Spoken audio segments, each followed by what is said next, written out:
Hi, good evening. My name is Rachel Black, and I'd just like to welcome you to this Festival of Social Science event, Corona Pirates and COVE-IT. We're just letting a few more people into the session, and then we'll be ready to start.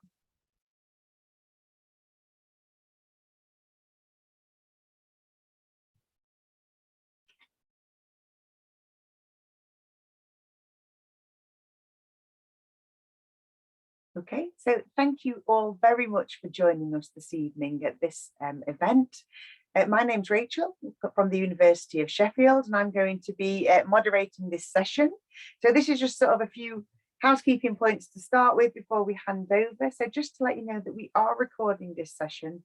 So that's already started and that's underway, and it will be made available for people to watch at a later date. If you have a tablet or a smartphone that you can have with you throughout the session, that would be really handy, because we're going to have a couple of these QR codes that you'll be able to scan and move to another page where we've got some questions and sort of interactive activities. So if you can have those with you during the session, that would be helpful, but no problem if not.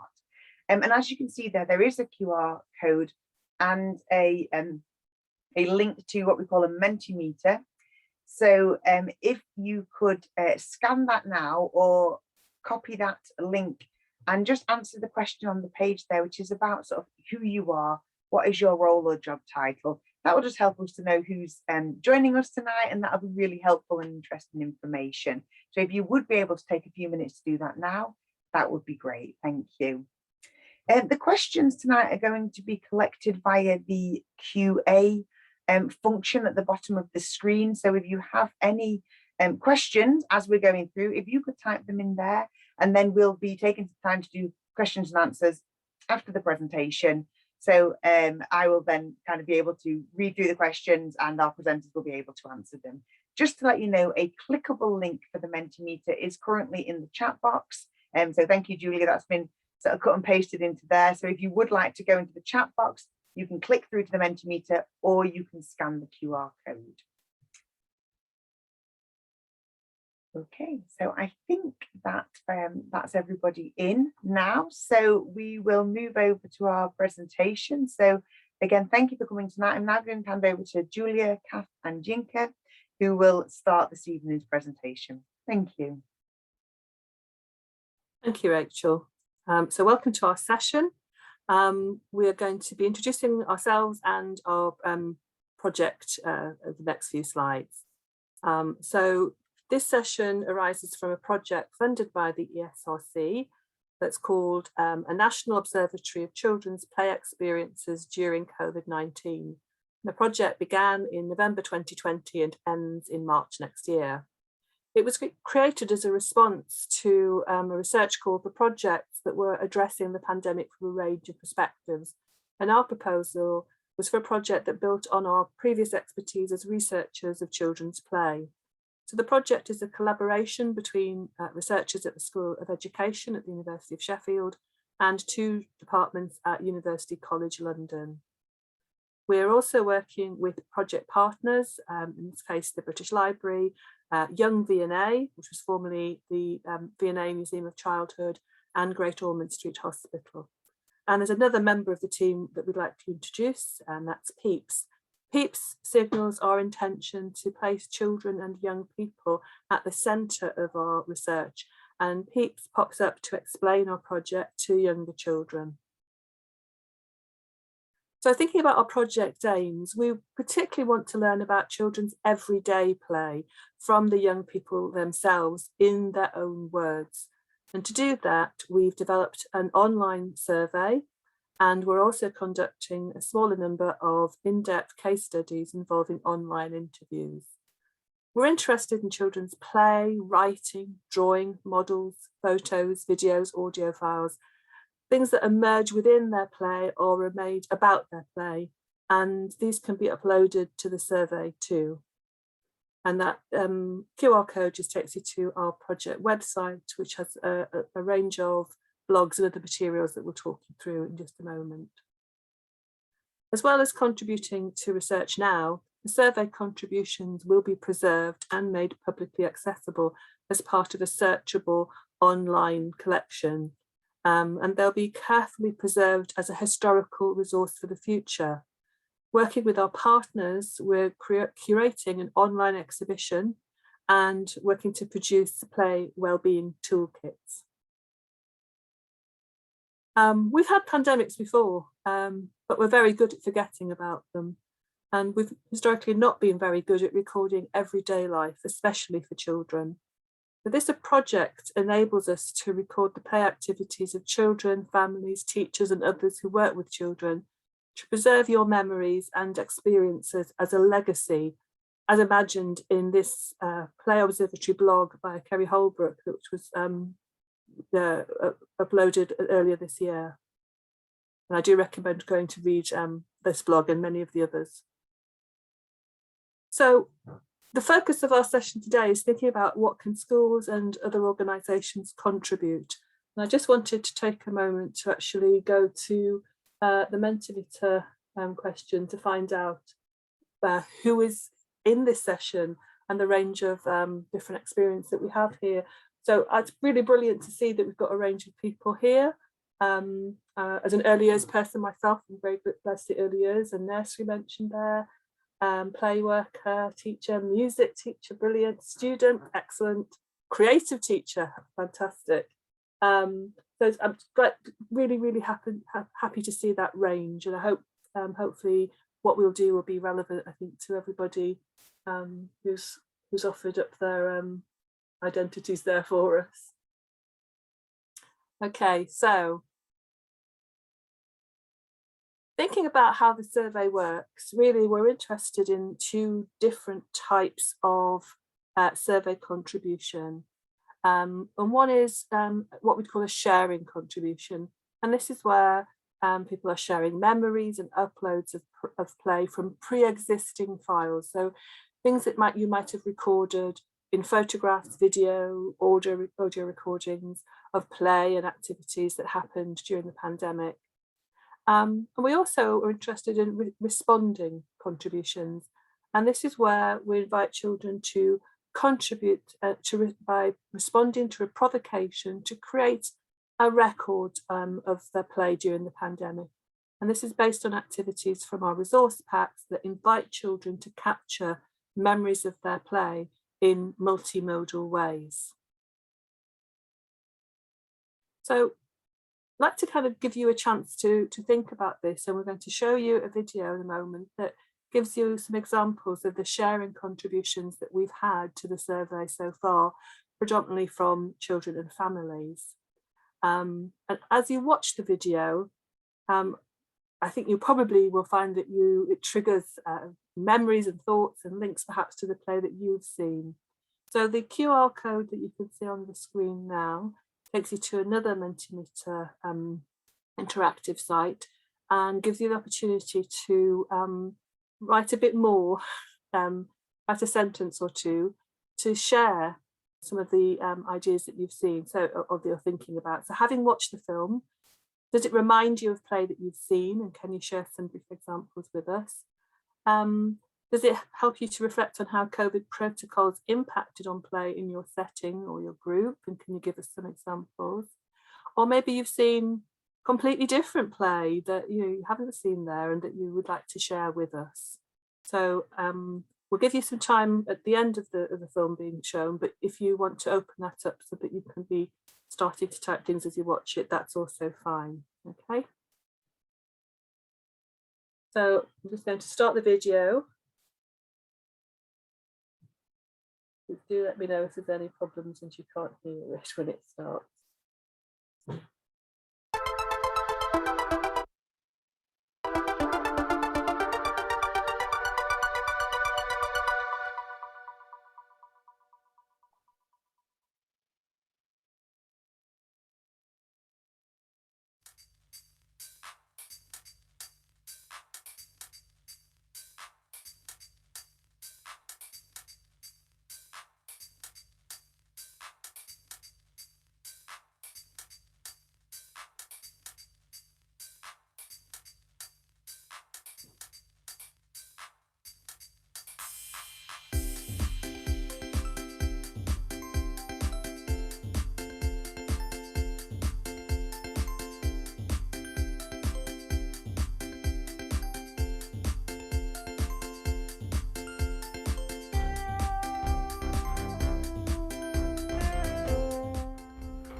squeeze it onto the disc.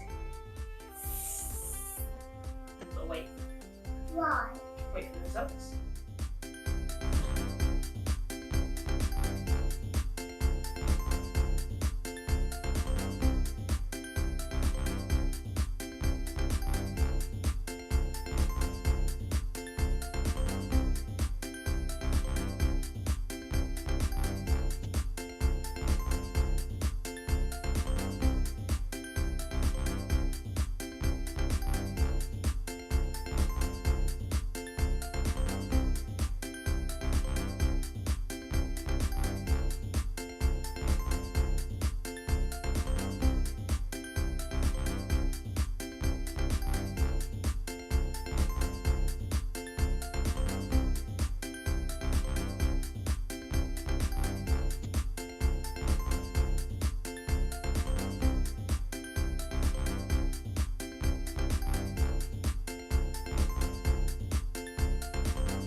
Okay, so hopefully you're back and you can see my slides again. So I'm just going to give you a few more minutes if you want to go to that previous slide and scan the QR code, which will take you to the Mentimeter.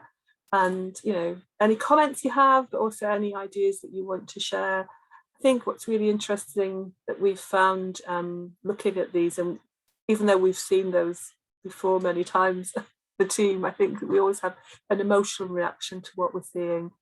And it's really interesting the range of different emotions that children and families are conveying and associating with those different types of play. So that might be something that also comes up in your own reflections.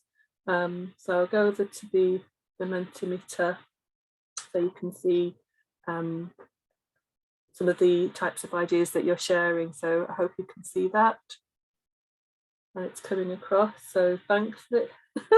So Rachel shared, my son would use face masks as parachutes for his Batman and other characters. I think that's such a lovely idea, isn't it? And I see, and again, that's quite interesting because I think, you know, we've assumed that children would see face masks as quite negative things, but it's really interesting to see how playful they've been with it. His grandparents would read stories over Zoom and set him art tasks to do for the next time they spoke. So again, some really nice themes coming through there about intergenerational communication and playfulness as well. It's really lovely. I don't want to hog this, Julia, so do jump in. No, sorry, I was going to say, may we interject as well? Hello, everybody. I'm Julia. I'm a research associate in the School of Education, working with Inca and Kath, so involved in this project. But I'm just really excited to see information about what's been happening in schools, because that's one of the places where we know there's been things going on, but we found it very difficult to get and find out much more. A lot of the information that we have, as you saw in the film, is more home-based. The odd thing that a parent has perhaps picked up from a passing comment by a child. So it's fascinating to have this one about playing stuck in the mud during bubble playtime, pretend hand wash. Set you free. Oh, that's wonderful. That's very I've seen lots of interesting. ingenuity around that. That's Yes. lovely. So that's a little bit related to sort of the toilet flush, but pretend hand wash. I love it. That's fantastic. Um, so what else are we seeing A here? Lots of role play. play and imaginative play, Paw Patrol. Oh, Oh, they also needed masks, did they, to go shopping? So washing the hands is definitely coming across, isn't it? Absolutely. Yeah, that's right. Yes. And it's, it's a whole sort of multimodal thing. It's not just the words, but there's these whole sort of acts and things that go with them. I like the comment here. When my granddaughter, aged nearly 3, was acting shocked last week, she asked to put on a mask. This is something that I've seen in my own family with my children and my nephews as well. When they've been playing pretend cafes and shops, they've been putting up signs about coronavirus and putting the chairs in socially distanced positions when they've been playing cafe as well. So it's really interesting that is something that's coming out in children's play, I think. Yeah, definitely.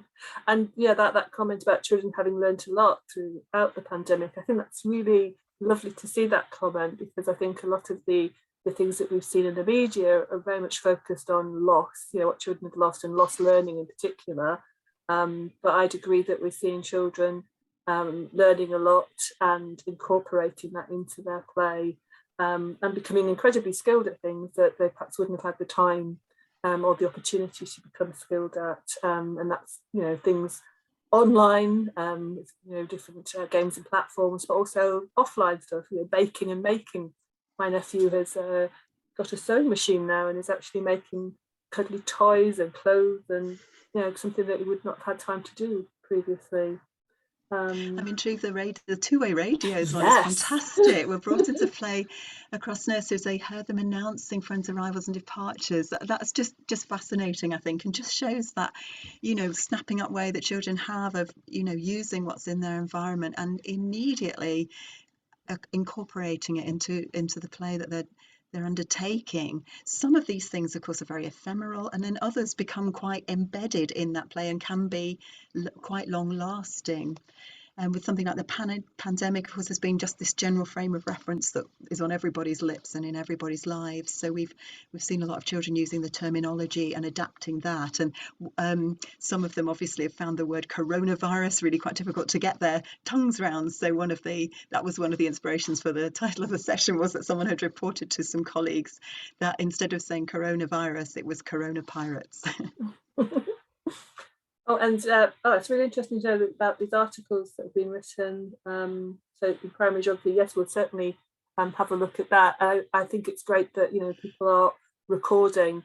I'm a historian, so it's my I feel my duty and my instinct is always to record things. So in the photograph on the slide is a photograph I took when I went to pick up my son from primary school around this time last year, and just how different the playground looks. So I'm really grateful if other people are also preserving some of those memories and photographs and images brilliantly. Thank you. Den making, I'm really glad to see den making in there. So we've seen a lot of dens, and my 2 children are 10 and 13. They have become very used to watching movies together. They've discovered the Marvel universe together. I think it's really fascinating how that's developed. They've become real experts. It's interesting there, I think, the sibling comments as well, that actually siblings have had to spend a bit more time together. And so I think, as well as looking at the play, we're thinking about how that's been influenced by the playmates, the friends, or who's there in logo friendship, as it were, role. And one thing that I'm very curious about, I don't know if any of you have experience of, is but those children who did go to school during the lockdowns, children of key workers and so on, presumably there were playtimes in which there was perhaps a bit more of an intergenerational mix just amongst the children within the playground playtimes. And I've been wondering very much if there's been more of an intergenerational cross-section of friendships and playmates bonding to play games in the playground. And how that was affected when schools went back and the bubbles went. Or I know when my son last year was playing just with his year group, and he really liked that. Of course, in September, it's back to being in vertical groups in the playground. So I think we should move on for a moment, but please do keep adding ideas as they come to you, and we can come back and look at this later if we have time. But I just wanted to move on a bit and to introduce the kind of that's the sharing contributions, an example. But we now have the responding contributions. So Kath is going to talk to you about that. Okay, so hello everyone, nice to be here. Nice to meet you. My name's Kath and I'm a research associate in the School of Education on the project. So I'm going to be talking a little bit about the actual resources that we have put together. So hopefully this will guide you through how you can use these resource packs and contribute to our survey. So to support schools and earlier settings, as well as youth groups and organisations, we've created sets of resources, and these resources are free and accessible to download on our Play Observatory website. So again, there's a QR code. It takes you directly to the resources section of the website, where you would be able to select the pack most appropriate for your setting, and you can sort of browse through what's available. But I'm going to go through some of the resources in more detail now. So on the next slide, you'll see that we have compiled. Oh, I can't see the next slide, sorry. There it is, wonderful, thank you. So we've got these, as you can see from here, we've got different sets of resources for different ages and stages of learning. And plus we've got a separate pack. We've got a pack for early years, primary schools, secondary schools, and then a pack for groups and organisations. So this could be a youth club, scout group, something like that. And these are all in PowerPoint form, and they're free to download. And they include age and stage specific ideas, plus suggested activities and information about how to submit contributions that result from these activities into our survey. So they're designed to work with groups or classes and to encourage children to record their everyday play. And we'll be looking at some of those suggestions in just a sec. And the packs also, you can see at the bottom, contain a consent letter, which I'll go into in more detail, and a flyer which can be used to introduce the project. Okay, so just a few words about the consent form. To submit images or contributions from children in your school or organisation to our survey, it's really important that we have the consent of parents or guardians and the children themselves. So what we provide with the resource packs is a Word or PDF copy of a consent letter and form for parents and guardians, which you can either print out and send home, or you can directly email. And the letter explains to parents and guardians what the Play Observatory is and what was going to happen to their child's contribution, which Yinka's covered earlier in the presentation, and how it will be used. It's really important that your school or organisation can let parents know what kind of activity or contribution you're planning, so they know the nature of their child's involvement in the research project. And as I've said, it also includes this consent form, which can be filled out and returned. And you can return consent forms to us online or by post if you want to send contributions physically. And you can also send us a photograph or a scan of the completed form. And this can be an image taken on a phone or another device. And so please invite parents or guardians, if you decide to participate, to visit our website so that they know about the project themselves and what they're signing up for. And there's lots of things to explore on the website. Or you could share a copy of the flyer in the resource pack. So we're just going to dip into the resource packs and just give you some examples. These are some screenshots of the PowerPoints that are available.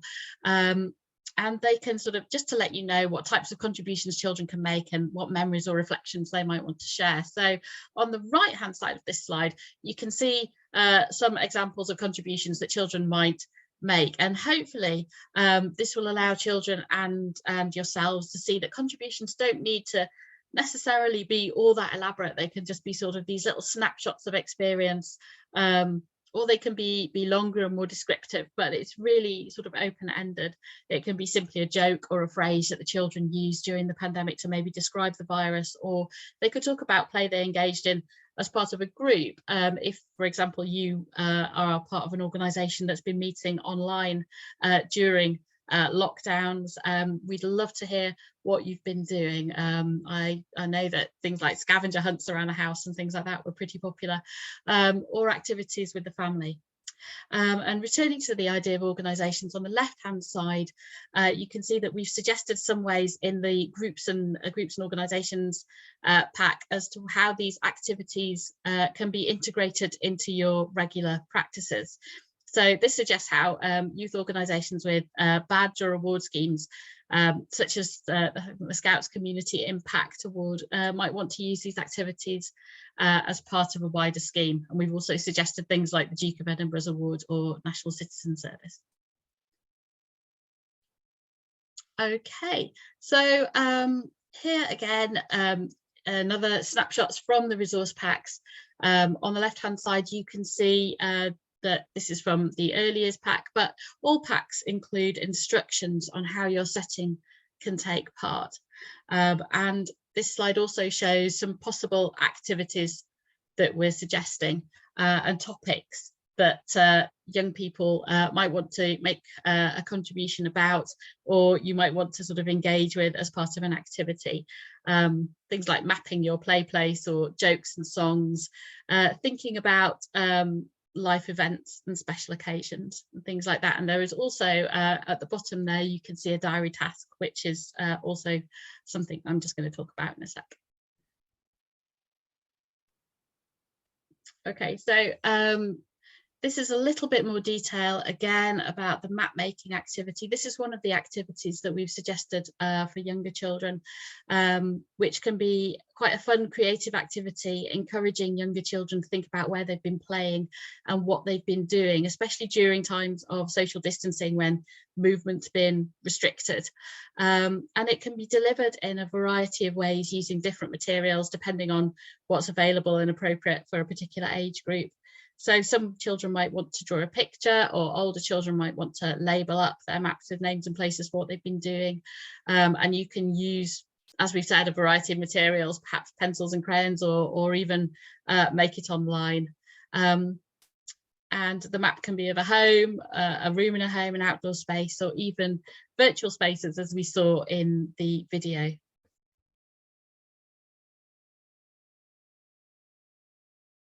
And I'm just going to touch on one last suggested task, which we thought about. Maybe this might be something that maybe older children might want to participate in.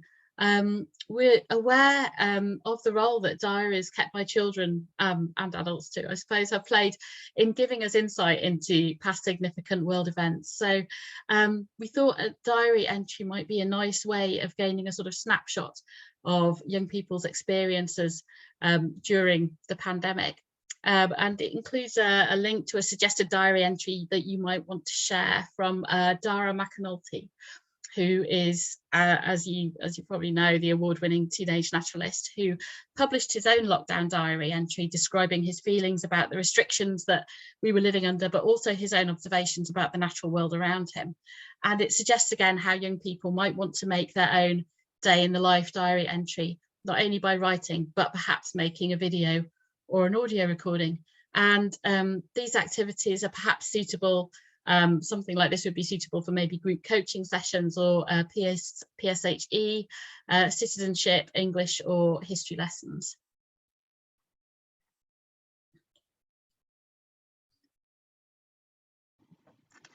So before we open up the floor to some more general discussion, I'd just like to give you a few tips for getting the stuff to us, having, you know, done the interesting part of collecting it. Just be very interesting to see what you can share and with us. We'd just be delighted. And as I've mentioned in the chat, these really are very open-ended suggestions. We're really interested in whatever feels right for you and your group and your students, your children in your classes.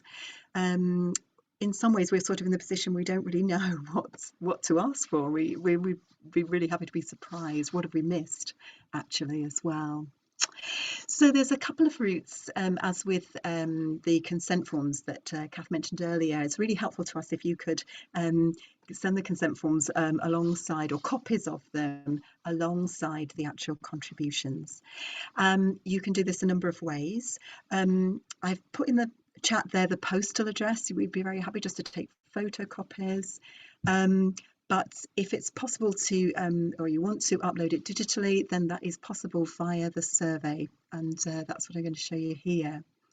So digital images just from your phone of drawings or the maps or models created, all these sorts of things are absolutely fine. Photocopies, scans of materials, something digital. What we would recommend is that you zip those into one zip file first, because there's only 6 media uploads per entry in the survey. So the survey itself, the QR code that you see there will take you to the information pages on the website. You'll also find it under the tab Play Your Part. And the survey has 2 pathways. It's a bit like Hansel and Gretel in the woods. And this is because we wanted to address children in obviously in an accessible and appropriate way. So we're envisaging a pathway for child contributors. We're really keen to gather their voices. So we're imagining the pathway there for children reporting with the support of a parent or a legal guardian. And then there's an adult contributor pathway, and this is individuals reporting their own observations. Often this is the route that we've got some of the material that you saw on the film. And for those reporting on behalf of an organisation like yourselves. And what that will do then, when you click on the pathway for adults, is it enables you to make it clear that you're working, as it were, on behalf of an organisation, and to give us a few more details of your role in that organisation and contact details and so on and so forth. This then takes you through to the actual survey form itself. And in that, there are questions, there are detailed questions or there are less detailed questions, and it's completely up to you how much information you want to type in that just gives us a sense of the provenance, the source of these materials that you're sending to us, what the activity was, how you've come by them, so on and so forth. So that would be really good there. You can give us more information about when and where and how, and also your own thoughts about the, how that activity went. How did the children respond to it? How was it received? Things that it might have offered you insights into as a result of doing the activity. And we're very open to any information that you feel will be relevant there. Having filled that in, the survey then gives you the option to upload a media file, and this is where you'll need to upload your zip file of the digitised contributions. And again, if you wish to, you can upload a zip file of the consent forms that go with them. There will also be some information there, which is in the also in the packs themselves, about the kinds of images that we can and can't accept from you. We are going to use this material publicly, so it's important to think about that with the types of material that you're sending to us. If you have any doubts, though, you can always contact us first on our email address, which again is in the packs and on the website. I think that's probably it. If you have any problems sending or uploading the files, again, you can just email us. The survey, when you make a contribution, it will send automatically an email to your account that will acknowledge the contribution. And if you've forgotten the consent forms or you are unsuccessful uploading those, you can always just press reply to that email, come straight back to us and simply attach the consent forms with the email, and we'll be able to marry up the 2 things together with your contribution. So I think that's everything I have to say on the sort of practicalities there, but please do contact us, because we don't want for the sort of the online technology, which we've obviously had to use under the circumstances, to be a barrier to your contributing. I think we're off over to you, Rachel, now. Lovely, thank you all. That was so interesting. I'm keeping an eye on the chat box and the questions. So far nothing's come in, so please do type in either of those. We'll keep an eye on both of them.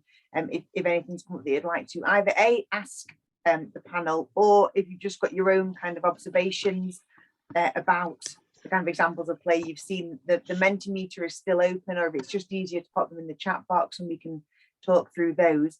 I've got a question, if it's okay. I was just wondering about like international contributions. So is this just UK only, or is there a possibility for an international contribution if people wanted to do that or share it with friends and family overseas? Yes, thanks, Rachel. Shall I speak to that yes, one? you too. Absolutely. Yeah, I mean, it always makes me laugh now as we build it as a national observatory, but we didn't really think, of course, the fact that one of the good things about being online was that we have attracted some international contributions. And of course, this has been immensely interesting, and the comparisons that we were able to make about what's been happening with children in different parts of the world and their play, you know, some of the similarities and differences. So yes, absolutely, we'd welcome contributions from wherever and about wherever. And I see that actually, Rachel, there's one or two questions coming up in the chat here. Amy's got some. Shall I read those out? Will the results of the survey be kept anonymous? Yes, thank you, Amy, for the prompt there. So we aim to share the contributions publicly. We, as Yinka outlined earlier on, we have the we want to make these available as a sort of archival collection, a kind of online accessible collection that you can search through a little bit and find your own ones, see what other people have been doing. And we have the online exhibition that we're doing with the V&A, the Young V&A, as well. And obviously we'd like to publish and use these in our own research, but we do very much want them to be publicly available and preservable, as Yinka mentioned, for the future as a legacy. So it's important to us to make sure that the contributions can be used. It's less good. We can keep them embargoed for a while, but you know, we don't want them to, you know, to have to squirrel them away and never be able to access them. So we are encouraging people to send us materials that they're happy with being contributed. And in the case of schools and organisations, I think we would very much urge that the materials don't contain any identifying particulars of the children who've done them. We will, in fact, there's an option in the survey because some people wish to be identified with their materials as individual contributors. We've given them the option of saying that their name can be connected with that material. In the case of schools, though, in organisations, the option is, will the school or the organisation, are you happy for your name of your organisation to be related to the contribution? We'd never use the individual child's name, but we ask if you would like that to happen. And I think that's a judgment call in terms of your own relationships with the families that you work with. Lovely, thank you. And a question that we had before the session, actually, that came through to us by email, was about certificate of attendance to this event. So I think kind of what we're saying is it would be we can send confirmation of attendance. Is that right? Is there a process for people who want to get that sent to them? Yes, I think that was yes, if you could take that one. I'm just going to put something in the chat, so if you're okay to speak to that. Yes, so yes, if people have attended and they want, we can send an email if we have your details, just to confirm that you were here and taking part in it. So as a ex-teacher myself, I know how important these these can be, accounting for what you've been up to all year when it comes to appraisals and things. So yeah, that's not a problem. Thank you. And sorry, Julia's put a contact email address that you can use to express an interest if you would like something sent to you that confirms attendance at the event. Okay, so currently there are no new questions in the chat for the Q&A. If anybody, we have a few more minutes, so if anyone would like to use those functions for sharing some memories and sharing some experience, then please do. I can see it looks like Julia's got her hand up there. Is that... Oh, I was just wondering if we're allowed to ask questions of our attendees. Yes, of course, please do. Flip it for it. I mean, one of the things that's been crossing my mind is we've been putting in the, you know, the kinds of questions we've been asking in the resource packs. We wondered if that was something that was, you know, pressing buttons for you. Was it helping to recollections? Or is it something, in fact, that there hasn't been too much chance to explore with the young people that you work with? Be really interested to have your feedback on those. in the chat or on the screen there. I think that's been one of the very frustrating things for us, because obviously normally we go into schools, we observe children's play, we talk to children, we talk to people who work with them, and at the beginning of the project, nobody kind of knew what was going to happen. We kind of hoped maybe we'd get into some settings, but it's not really been possible to do that. And it's interesting. It's kind of a mystery. I'm so used to popping into my son's school and talking to teachers and quite informally. And I think it was well over a year in between setting foot over the threshold. So I actually went into his school for something yesterday, and it was actually quite amazing to see what was the same and what was different. I think that relates to the comment, the lovely example that Jan, you put into the chat. So I'd just like to draw attention to that. I was at the theatre yesterday watching The Very Hungry Caterpillar. The little boy behind me said, "Mummy, why is the caterpillar not real? Is it because of COVID?" And I think it's a great illustration of the way that suddenly all our thinking has shifted. And somehow, if I've got the slightest, tickle in my throat, this is the way, very much we're all thinking, isn't it? That seems to be the first thing. And as I said, we're very interested in really just collecting and just all those very tiny examples, I think, that will add up to a fascinating bigger picture. Thank you, Julia. Amy's asked in the chat if there's sort of any themes that are coming out on what's been submitted already. Are there any kind of main themes that you're identifying? I think there's quite a few. I think for a lot of children, obviously, the digital has become really, really important. And we found it's really interesting how children's play involving digital means has allowed them to maintain play with children that they weren't able to see, so their schoolmates, etc., but also to have those playful experiences and interactions with family who they weren't able to visit. And I think for a lot of children that was very difficult, and a lot of grown-ups that was very difficult. So I think the online's been fascinating. And linking to that, we've and Kath in particular has been looking at celebrations and how the online spaces that children have used have allowed them to really explore lots of different celebrations and festivals that would normally take place but had to kind of shift. So it's been very fascinating to see that. Outdoor play, I think, is another one. So Kath, are you going to come in there? I was just thinking about when you were talking about sort of festivals, and I think we've all been fascinated by kind of like how families have sort of had to navigate, and we've navigated ourselves, things like how to meet relatives at special times, like Christmas last year, when suddenly there was a new set of restrictions imposed very, very quickly. But we're also aware, and this is one reason why we're sort of very intrigued to find out what schools and groups have been doing, that there's special kinds of celebrations that are particular for groups and organisations, and I've just been fascinated by Twitter.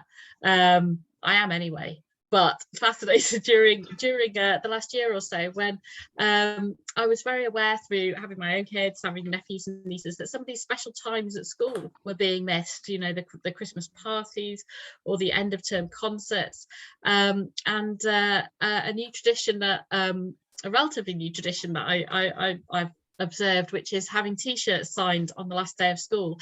And I saw one school I think it was in London, and it was so innovative, where they'd actually set out tables in the playground and the children could take their t-shirts from table to table to be signed, so minimizing social contact and being out in the fresh air, but still making sure that this tradition was observed. And I thought it was so fantastic that the members of staff at that school had really thought through how to make that end of term special, and to give the children who would otherwise have missed out this kind of artifact which is going to be so memorable to them.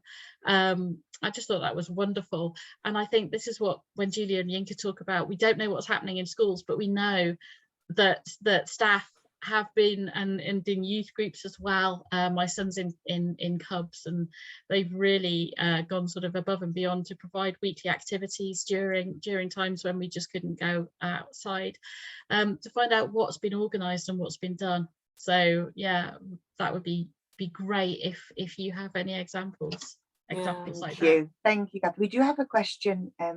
It says, I'm a postgraduate student at UCL Education. I was wondering if there was any way for me to get engaged with the project also. Thank you. So is there any kind of opportunity for students to get involved? Well, our students have been getting involved in that. I've been nagging them to complete the survey and get family members to.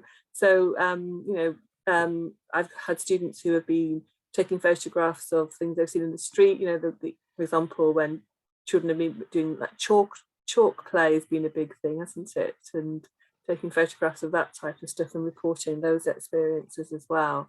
And depending on, you know, what you're doing for your study, you know, there are students who are on placement, who are doing teacher training, for example, who are using some of the resources with their experience, you know, on their placements with their classes as well. The way we're operating at the moment is very much, you know, collecting the survey at the moment and then developing all of the toolkits and the exhibition that's going to come from that. And we'll also be having a symposium at the beginning of next year. That will be an online symposium that we'll be wanting people to attend and, you know, have a conversation really. There are different projects going on up and down the country and around the world, and so we're really interested in talking to the people who are researching similar things and interested in similar things as well. So at UCL, the team project leader for this is Professor John Potter, and he'd very much be interested, yes, in hearing from you and any suggestions that you would have. So we can be contacted via our website, or actually you can find you with the directory. So at UCL, we're working with the colleagues from the Institute of Education, so John Potter, Kate Cowan and Michelle Cannon.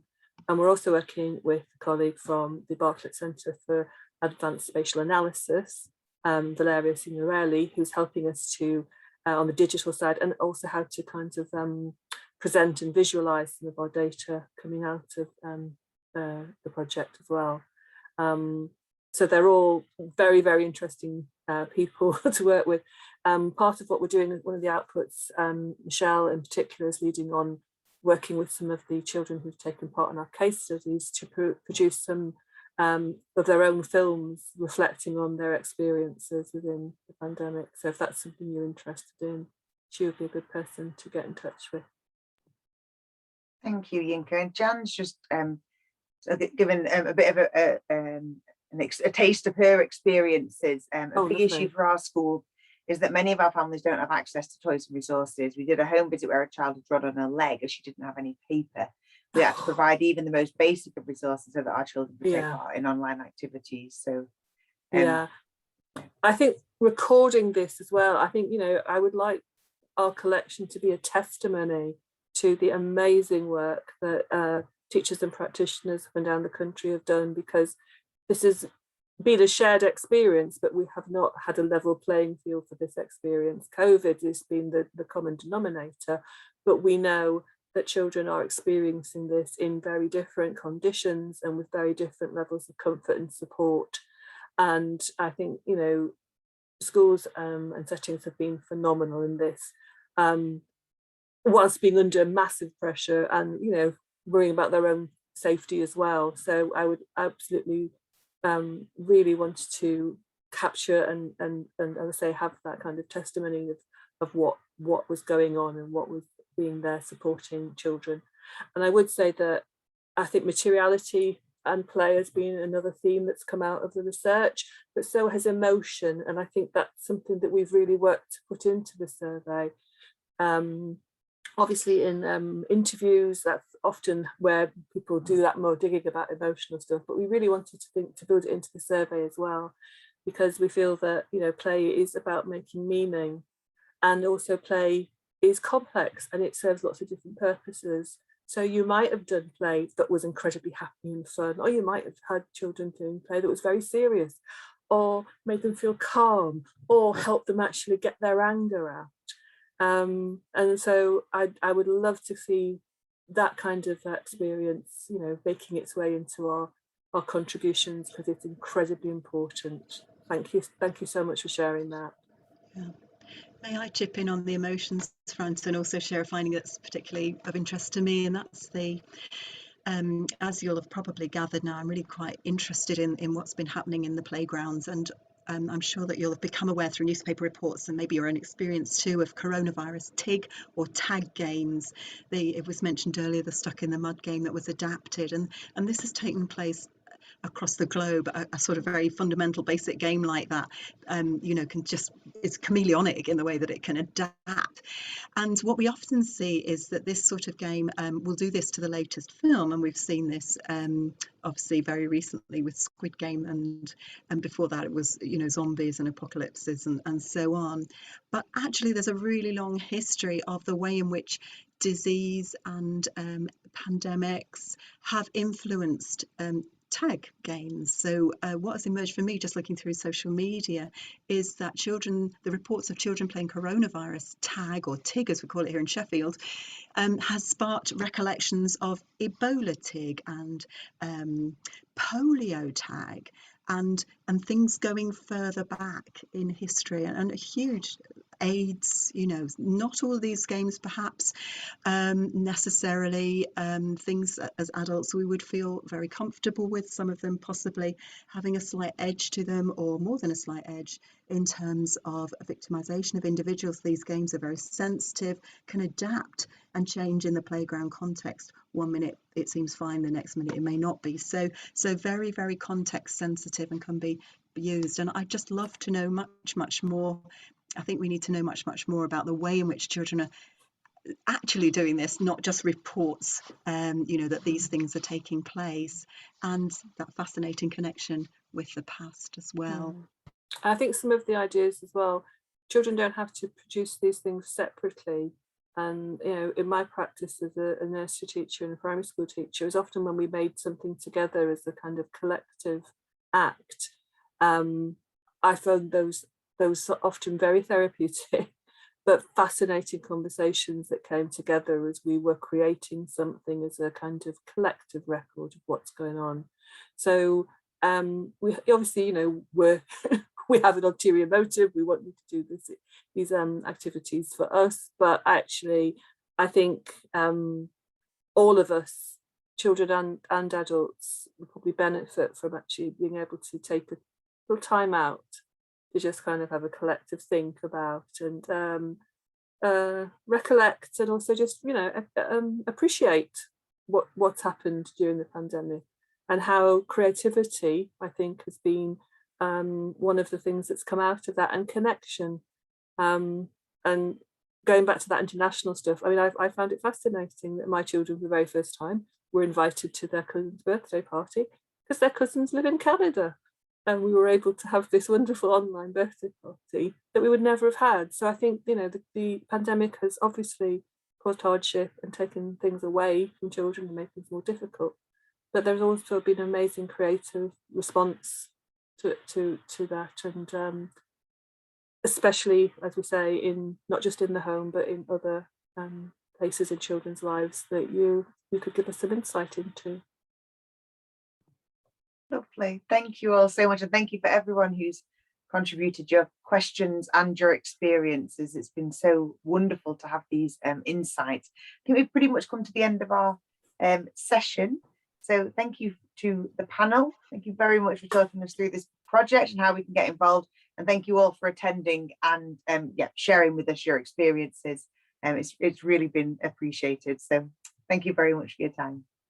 Thank you very much, everybody. Yes, thank you. It's been really fascinating. We look forward to seeing your contributions in the survey in due course. Please spread the word on our behalf as well.